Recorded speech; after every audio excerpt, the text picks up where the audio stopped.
안녕하세요. 3일업계 법인 ESG 플랫폼 소속 이진규 파트너입니다.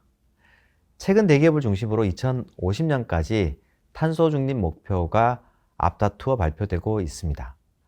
탄소 중립 목표를 수립하는 과정에서 스콥 3에 관한 배출량 산정과 감축 목표 수립은 스콥 1, 2에 비해서 범위가 굉장히 넓고 실무적 적용에도 많은 제약이 따릅니다. 이에 스콥 3 배출량을 측정하는 방법과 공급망에서 발생하는 탄소 배출량을 감축하는 전략을 소개드리고자 합니다. 이번 주제는 스콥 3 배출량에 관한 일반적인 사항과 배출량 산정 방법 그리고 감축 전략으로 구성되어 있습니다. 우선 스콥 3 배출량 측정과 공시는 왜 필요한 걸까요? 지난 11월 ISSB 의장인 엠마뉴엘 파베레스가 한국에 방문한 적이 있습니다. 이 세미나에서 엠마뉴엘 파베르는 스콥 3 공시 여부가 ISSB에서도 굉장히 핫한 주제이고 다음과 같은 이유로 스콥 3 공시는 반드시 필요한 것으로 설명하였습니다. 즉, 스콥 3 배출량은 기업의 전환위험 노출 크기랑 비례한다는 논리였습니다. 여러분들이 많이 사용하시는 애플의 아이폰, 그리고 삼성전자의 스마트폰, 중국의 스마트폰을 비교했을 때 이 각 스마트폰 안에는 스콥 3 배출량이 포함되어 있습니다. 향후 규제 당국이나 이해관계자가 각각의 스마트폰에 포함된 스콥 3 배출량을 요구했을 때 이 감축을 전환하기 위해서는 상당한 코스트가 들어갑니다. 이러한 코스트가 기업 가치에 영향을 주게 되는 것이죠. 이런 측면에서 ISSB에서는 스콥 3 배출량 공시를 의무화하고 있습니다. 물론 스콥 3 배출량 산정이 굉장히 힘이 들기 때문에 ISSB에서는 시기적으로 1년이나 2년 정도 유예를 한다든지 또는 각 기업의 사정을 고려해서 어떤 부분들은 범위를 줄인다든지 이런 실무적인 어려움을 덜어주는 방안에 대해서는 연구하고 있다고 합니다. 다른 관점에서 한번 살펴보겠습니다. 밑에 그림이 하나 있는데요. 사춘기 학생으로 보이는 남학생과 여학생이 이제 부모로부터 이야기를 듣고 있는데 한 학생은 부모에게 챌린지를 하고 있고 한 학생은 부모의 말에 귀를 닫고 있습니다. 이와 같이 스콥 3에 대해서 기업 담당자랑 이야기를 하다 보면 관리와 통제가 되지 않는 기업들의 아무리 이야기를 해도 잘 이행이 되지 않는다라는 어려움을 얘기하고 있습니다. 사실 저도 중학교와 고등학교 다니는 자녀가 있는데요. 이와 같이 굉장히 힘듭니다. 하지만 그렇다고 해서 포기할 수는 없고 저희가 당근과 채찍을 통해서 이들을 같이 끌고 가야 되는 것이죠. 그래서 통제가 어렵다고 해서 완전히 책임에서 자유로울 수는 없는 것입니다. 이런 관점에서 스콥 3에 대한 감축 목표를 수립하면 좋을 것 같아서 이 장표를 추가했습니다. 자, 그러면 스콥 3에 대해서 개요를 말씀드렸다면 스콥 3 측정에 대해서 살펴보도록 하겠습니다. 우선 스콥 3 정의가 필요한데요. 왼쪽 그림을 한번 보시면 기업의 생산 과정에서 원재료를 조달하는 부분, 그리고 기업이 실제 운영을 하는 부분, 판매한 제품을 사용하는 단계까지 온실가스 배출량은 스콥 1, 스콥 2, 스콥 3로 구분되어 있습니다. 그래서 직접 배출하는 부분과 외부로부터 구입하는 에너지를 제외한 나머지 부분들이 스콥 3라고 이야기를 하는데요. 이런 스콥 3를 측정하기 위해서 그린하우스 가스 프로토콜에서는 15가지 산정 카테고리를 정의하고 있습니다.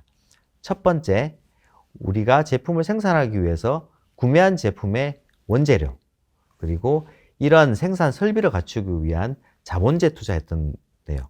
그리고 스콥 1, 스콥 2에 포함되지 않는 연료와 에너지와 관련된 활동, 그리고 네 번째로 이런 원재료를 조달하기 위한 운송에 관한 활동, 다섯 번째는 운영 과정에서 발생하는 폐기물, 여섯 번째 저희 임직원들이 출장을 가거나 통근을 하는 것, 그리고 우리가 가지고 있는 임대자산, 이런 것들이 업스트림에서 발생하는 스콥 3라고 얘기를 하고요. 다운스트림 관점에서는 우리가 생산한 제품을 소비자한테 또는 다른 2차에게 제품을 제공하는 운송 과정, 그리고 판매한 제품이 2차 가공하는 과정, 그리고 판매 제품을 사용하는 단계, 판무의 제품을 폐기하는 단계, 그리고 임대자산, 가맹점과 투자, 이렇게 총 15가지의 온실가스 산정 카테고리를 정의하고 있습니다. 네, 스콥3 카테고리를 설명드렸다면 이제 본격적으로 스콥3를 측정해야 되겠죠. 그 첫 번째 단계로는 조직 경계를 설정할 필요가 있습니다. 어디까지 조직의 범위 안에 있는 배출량을 스콥 1, 2, 3에 포함할 것인가, 이에 관해서 왼쪽의 도표를 보시면 조직 경계 설정 방법은 우리가 통제를 하고 있는 경우 100% 배출량을 픽업하는 통제 접근법과 우리가 투자한 지분만큼만 가지고 오는 지분 할당법이 있습니다. 이 통제 접근법은 다시 두 가지로 나누어지는데요. 우리가 파이낸셜리, 재정으로 통제하는 경우, 또는 파이낸셜리 통제하지 않지만 우리가 거래 관계라든지 그들과의 관계에 의해서 운영을 통제하고 있을 때 통제하는 접근법이 있습니다. 이렇게 이제 통제가 완성이 되면 오른쪽 표에 보시는 바와 같이 ABC 주식회사가 종속회사도 있고 관계회사도 있고 일반 투자회사도 있을 수 있습니다. 여기에 종속회사를 만약에 통제하고 있다면 ABC 주식회사는 스콥 1, 2에 대해서 종속회사를 포함해서 배출량을 산정해야 되고, 종속회사의 스콥 3까지 저희들 스콥 3에 포함하게 됩니다. 그러면 저희의 통제 범위 밖에 있는 관계회사, 일반 투자회사, 그리고 스콥 3는 저희 스콥 3 카테고리 15번에 따라서 투자에 포함해서 산정을 하면 됩니다. 네, 다음은 그러면 조직 경계에 대한 설정이 끝났다면 우선 어떤 카테고리를 먼저 측정할 것인가에 대한 우선순위화가 필요합니다. 스콥3 측정은 앞서 설명드린 바와 같이 굉장히 범위가 넓고 배출량을 산정을 위한 데이터 접근이 굉장히 힘듭니다. 그래서 모든 걸 다 할 수 없고 중요한 것부터 우선순위가 필요합니다. 왼쪽 상단에 보시는 표는 탄소 배출량이 많은 것을 Y축에 있고요. 그리고 우리 회사가 운영 및 영향을 미칠 수 있는 부분을 X축으로 구분할 수 있습니다. 그래서 15개 카테고리를 해보면 앞서 설명드렸던 카테고리 1번과 2번에 해당되는 구매에 대한 제어 서비스와 자본 제어에 관한 부분이 탄소 배출량이 굉장히 많지만 실제로 운영에서는 굉장히 영향도가 낮은 카테고리에 해당되고요. 그리고 임직원의 출장이라든지 통근 같은 경우는 탄소 배출량은 낮지만 저희들이 운영이나 영향의 정도는 높습니다. 이와 같이 15개 카테고리 중에서 어떠한 카테고리를 먼저 할 것인지 우선순위를 정할 필요가 있고요. 두 번째는 구매한 제품 서비스 같은 경우도 굉장히 많은 공급망이 있을 수 있습니다. 이 공급망 중에 어떤 회사를 우선순위 할 것인지에 대해서는 하단의 그래프와 같이 역시 사회 환경에서 일반적으로 적용되는 2대8 법칙이 적용됩니다. 즉, 상위 20%의 공급망 회사가 전체 배출량의 80%를 차지하는 경우가 많습니다. 따라서 이렇게 배출량이 많이 집중되어 있는 회사를 우선순위화해야 됩니다. 이 우선순위화 기준으로 배출량과 기회를 할 수 있지만 반대로 기후변화와 관련된 위험이 높다든지 이해관계자 관심이 높다든지 섹터 가이드에 있는 이런 여러 가지 요소를 종합적으로 판단해서 우선순위를 평가할 필요가 있습니다. 스콥3에 대한 카테고리에 대한 스크리닝이 마쳤다면 각 카테고리별로 산정을 해야 되겠죠. 이 산정하는 방식은 크게 두 가지가 있습니다. 실제 데이터 기반 방법이 있고 산업평균 배출 계수를 적용하는 방법이 있습니다. 실제 데이터를 기반으로 할 경우에는 당연히 산정의 정확도가 높겠죠. 하지만 데이터 획득에는 많은 어려움이 있습니다. 네, 그 대신에 장점으로는 데이터 획득은 어렵지만 향후에 감축 목표를 산정했을 때 세분화해서 업체별로 적용할 수 있다는 장점이 있을 수 있습니다. 두 번째, 산업평균 배출 계수를 적용하는 경우에는 단기간에 데이터를 취합할 수 있다는 용이성에서는 매우 우수합니다. 하지만 산정의 정확도가 낮습니다. 그래서 이러한 산정의 정확도를 높이기 위해서는 신뢰성 있는 배출 계수를 사용할 필요가 있습니다. 이에 대해서 각각의 예시를 간단히 살펴보도록 하겠습니다. 우선 실제 데이터 기반으로 할 때 왼쪽에 보시는 바와 같이 저희가 스콥 1과 스콥 2를 측정하는 방식과 동일한 형태의 데이터를 수집하게 됩니다. 가장 중요한 데이터는 공급망이 가지고 있는 원료 및 보조, 원장을 데이터를 받는 것과 에너지 사용에 대한 데이터를 받는 것이죠. 이런 데이터를 마치 저희가 스콥 1, 2를 측정하는 것과 같이 스콥 3를 측정하게 됩니다. 네, 배출 개수 기반 산정 방법에서는 회사에서 다양한 부서, 구매, 인사, 회계 등에서 관리 또는 산출되는 데이터 취합을 통해서 배출 개수 기반 온실가스 배출량을 산정하게 됩니다. 즉, 당해 연도에 구매한 제품 서비스의 구매량이라든지 당해 연도에 구매한 제품 및 서비스의 구매 금액에 산업별 표준 배출 개수를 적용해서 산출하게 됩니다. 이러한 배출 개수를 적용한 측정에서는 어떤 배출 개수를 활용하는가가 매우 중요한데요. 그린하우스 가스의 배출 개수와 에코 인벤트 같은 외부 데이터 제공 업체의 배출 개수를 활용하게 됩니다. 여기서 주의할 점은 제공하는 배출 개수가 회사의 구매량과 구매액에 활용할 수 있는 배출 개수인지에 대한 확인에 유의할 필요가 있습니다.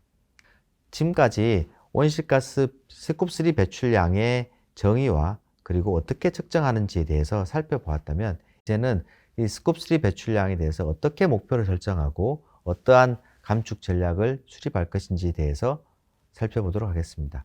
온실가스 목표를 선정할 때 가장 많이 나오는 용어가 과학 기반 목표, Science Based Target이라고 합니다. Science Based Target은 크게 단기 목표와 장기 목표로 나눠져 있습니다. 단기 목표의 경우에는 향후 5년에서 10년까지 기간을 대상으로 하고, 목표 대상 커버리지는 스콥 1, 2의 경우 전체 배출량의 95% 커버리지가 필요하고요. 그리고 스콥 3 같은 경우는 총 배출량이 40% 이상인 경우에는 3분의 2, 즉 67% 이상이 목표 대상 커버리지에 포함되어야 됩니다.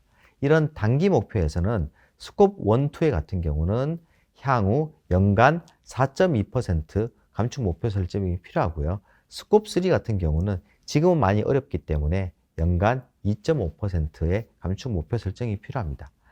장기적인 목표에서는 2040년 또는 2050년에 대한 목표로 스콥 1, 2의 같은 경우는 전체 커버리지의 95%를 포함이 필요하고, 스콥 3는 90%가 포함된 목표 설정이 필요합니다. 온실가스 감축을 위해서는 두 가지 요소가 있습니다. 온실가스가 계산되는 방식이 첫 번째, 이 활동 수준과 그 활동 수준의 어떠한 온실가스 집약도, 이 두 가지 요소에서 온실가스 배출량이 결정이 되는데요. 이 활동 수준이라고 하면, 예를 든다면 트럭 한 대가 이용한 거리, 이동 거리가 활동 수준이 될 것이고요. 트럭 한 대가 1km 이동할 때 발생할 수 있는 온실가스 양이라고 합니다. 그러면 이 두 가지 팩트를 잘 회사의 상황에 맞게끔 조정해서 감축 전략이 필요한데요. 예를 들어서 트럭 한 대가 운송하는 거리를 줄이는 방법이 있을 수도 있고요. 두 번째는 트럭이 활용하고 있는 원료인 경유를 이용할 것인지, 친환경 연료를 이용할 것인지, 아니면 전기를 이용할 것인지, 이렇게 집약도를 조정하는 방식이 있습니다. 이 두 가지 드라이버를 잘 회사의 상황에 맞게 조정해서 온실가스 감축을 할 필요가 있습니다. 이러한 감축 전략을 가지고 밸류 체인별로 예비적으로 한번 분석을 해본다면, 기업은 협력사를 통해서 원재료를 구입하고 운송을 통해서 회사의 제품에 들어오고, 회사의 제품 제조 과정을 통해서 다시 운송을 통해서 제품을 사용하는 단계, 사용 이후의 폐기까지, 이렇게 제품의 전 과정이 있을 수 있습니다. 앞서 제가 설명드렸던 온실가스 배출량의 15개 카테고리를 이러한 밸류 체인에 한번 대입해 본다면, 원자재 생산 과정에서 구매 제품 서비스와 자본재 투입 같은 게 있을 수 있고요. 저희들이 제품을 생산하는 과정에 스콥 3는 작업 중 발생하는 폐기물과 출장, 구성원의 출퇴근이 있을 수 있고요. 운송 단계에서는 저희 판매한 제품의 공정이라든지 사용에 관한 부분들이 있을 수 있습니다. 이런 부분들을 예비적으로 한번 분석을 해보면, 실질적으로 빨간색 동그라미로 표시된 구매 제품 서비스와 제품 생산을 위한 자본재 투입, 이 부분이 가장 배출량이 실질적으로 많고요. 그리고 제품을 제가 제조하는 과정에서 발생할 수 있는 폐기물이라든지 출장이라든지 구성원의 출퇴근 같은 경우는 데이터 산출이 다소 용이한 부분에 속하고요. 카테고리 뭐 14번, 15번 뭐 프랜차이즈라든지 다운스트림 임대자산 같은 경우는 해당 사항이 없는 경우가 많이 있습니다. 이와 같이 저희들 제품의 전 과정에 걸쳐서 어떠한 카테고리가 중요하고 데이터 액세시빌리티가 용이한지에 대한 예비적인 분석이 필요합니다. 그러면 마지막으로 공급사의 그룹화 및 탈탄소화 전략에 대해서 살펴보도록 하겠습니다. 제가 반복적으로 말씀드리는 사항으로 스콥3는 완전하고 정확하게 측정하기에는 많은 제약이 따릅니다. 따라서 온실가스 배출 규모가 많고 저희가 인게이지먼트 하기 쉬운 회사에 대한 카테고리가 필요합니다. 그런 측면에서 저희가 왼쪽에 보시는 그림과 같이 그룹 A, 그룹 B, 그룹 C로 한번 구분해 봤습니다. 그룹 C 같은 경우는 온실가스 배출량도 많고 그리고 인게이지먼트 용이성도 쉬운 회사일 거고요. 그룹 A 같은 경우는 저희 온실가스 배출량도 많지 않고 저희들이 인게이지먼트 하기에도 용이하지 않은 그룹으로 나눌 수 있습니다. 그래서 이 그룹 A, B, C에 대해서 각각의 특성이 다르기 때문에 그에 맞는 맞춤형 탈탄소화 전략이 필요합니다.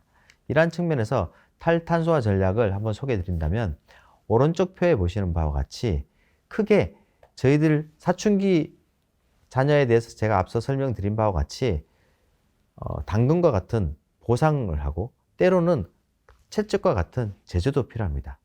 또 한 가지 방법은 저희가 재무적인 도움을 줄 수도 있고 반대로 반드시 돈으로만 해결될 수가 없는 부분들이 있습니다. 이런 부분들은 비재무적인 도움을 줄 수가 있습니다. 그래서 그룹 C와 같이 굉장히 탄소 배출량도 많고 그리고 인게이지먼트도 용이한 경우에는 우측에 보시는 바와 같이 재무적으로 성과 보상을 한다든지 더 높은 공급 가격을 책정한다든지 또는 저희들이 금전적 제재를 가하는 이런 강한 정책을 펼칠 수가 있을 것이고요. 그룹 A와 같이 탄소 배출량이 그렇게 많지도 않고 그리고 인게이지먼트가 용이하지 않은 경우에는 왼쪽에 있는 것 같이 그들의 역량 구축에 도움을 준다든지 구매 정책에 반영한다든지 다소 강도가 약한 정책을 펼칠 수가 있을 것입니다.